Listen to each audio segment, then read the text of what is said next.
Hello class, this is a video tutorial on combining transformations. When identifying and applying transformations to graphs and their equations, translations and reflections must be done in specific orders to yield desired results.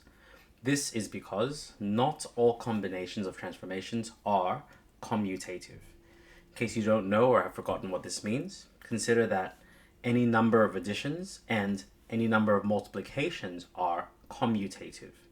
All this means is the order in which you apply the operation, it won't matter. So take a look at this, 2, 7, and 8 added up is the exact same as if you've mixed around those numbers and you will get the same result. This is true also for multiplication. But also now consider that combinations of addition and multiplication are not always commutative. And I've shown you another example here. 2 times 7 plus 8 will not give you the same result as 8 times 2 plus 7.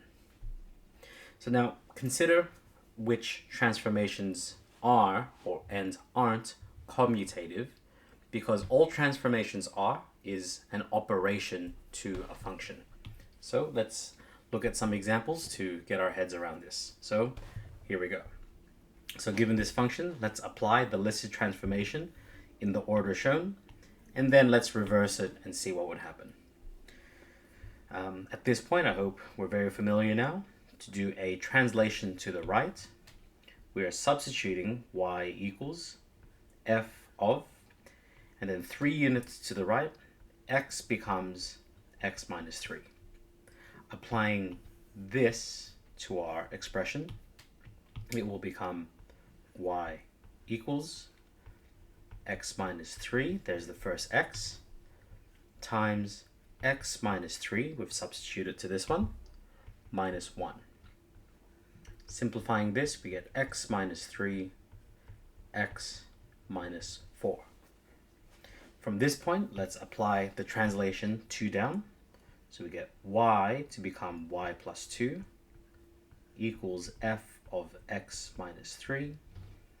Making y the subject here, we get y equals f of x minus 3. Doing the same thing to our expression, we get y plus 2 equals the same expression here. And making y the subject, we get y equals, copying this, we get minus 2 on this side.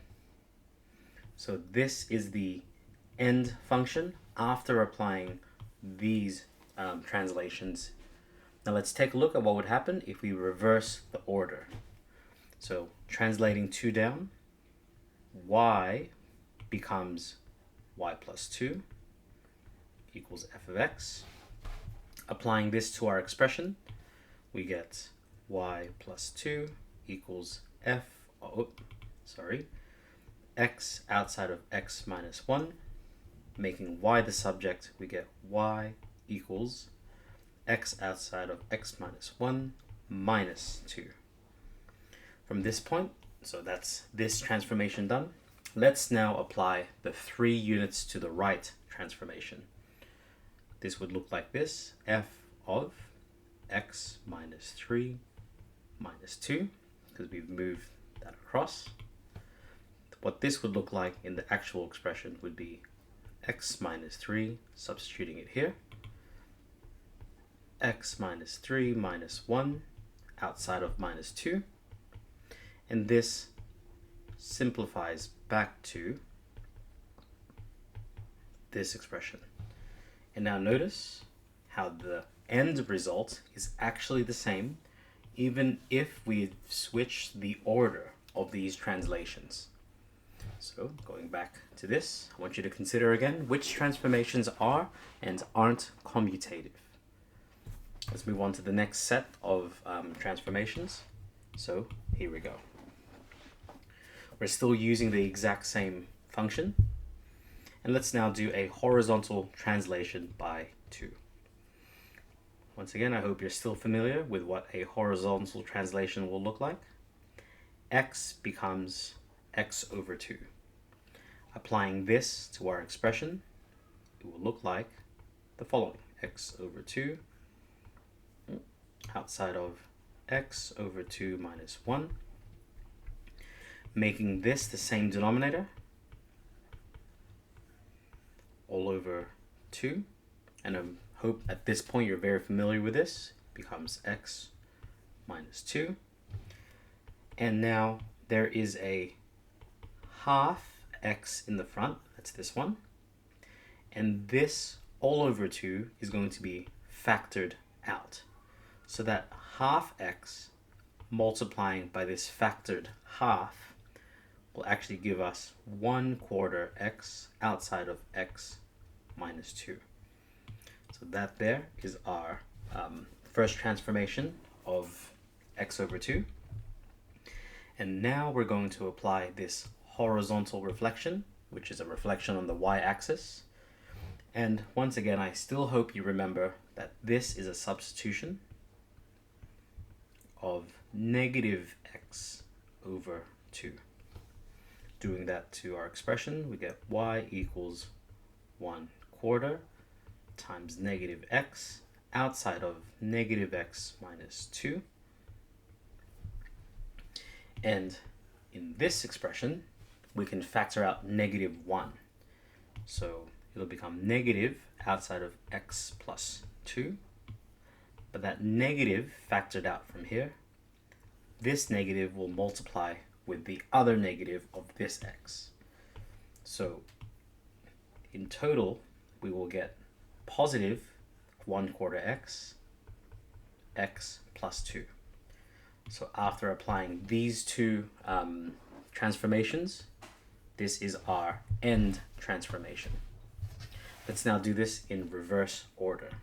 So here we go. Horizontal reflection, we're replacing x with negative x. So in our expression, this will look like, just to clarify,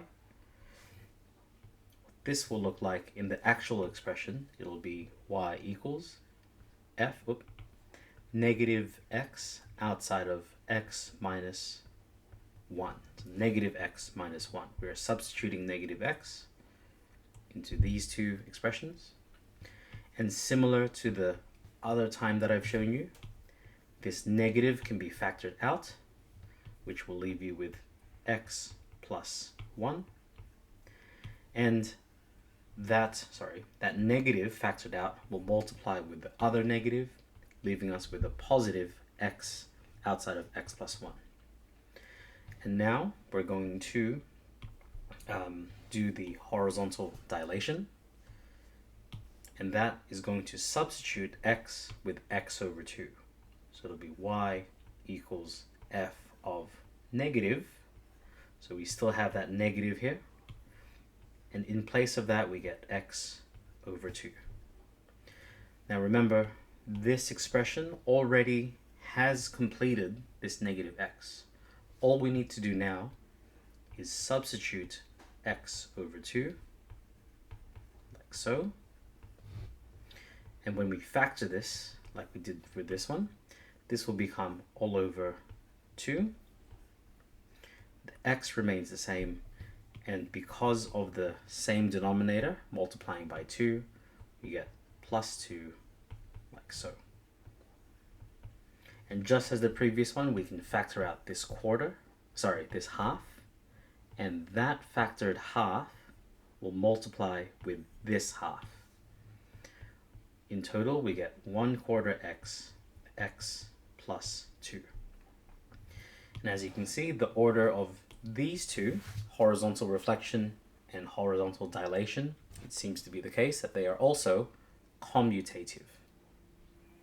Let's do last set of examples here. Notice how this one's a vertical reflection and a horizontal dilation this time. A vertical reflection, we are reflecting on the x-axis, and I hope you remember that y becomes negative y.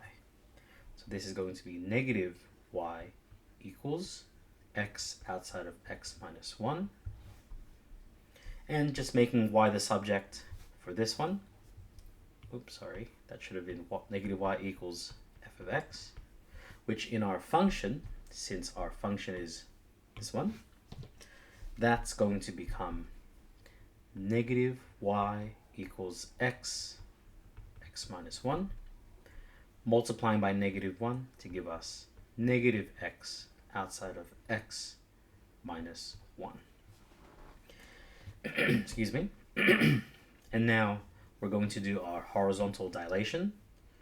It'll become y equals, sorry, I forgot to mention we're moving that negative across, so it'll be negative f of, and now applying the horizontal dilation, it'll be x over 2. Applying it to this expression, we get y equals negative x over 2 x over 2 minus 1.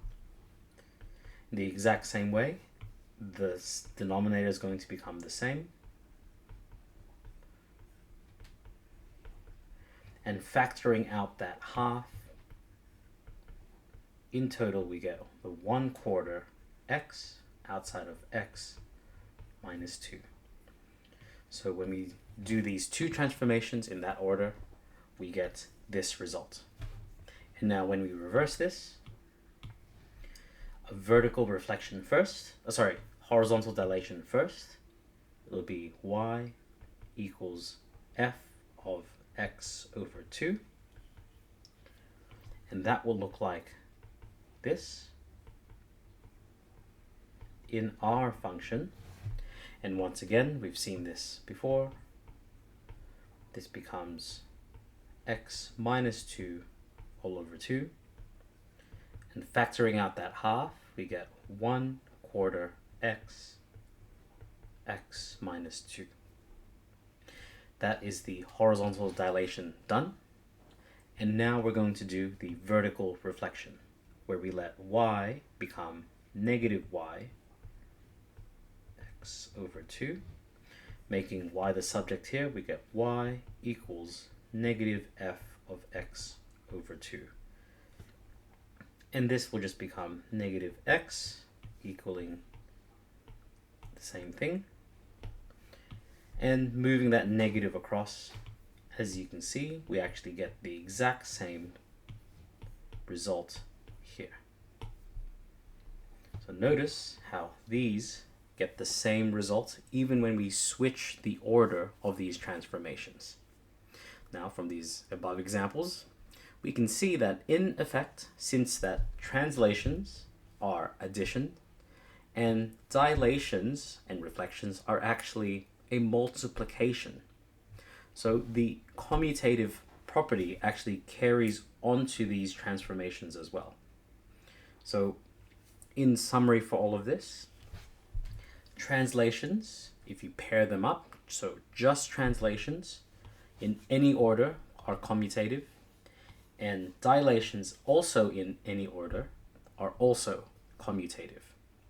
But we'll see in the next video, once we start mixing up translations and dilations or reflections, that's where we really need to start focusing in on this concept of combining transformations. Hope to see you in the next video. Best of luck.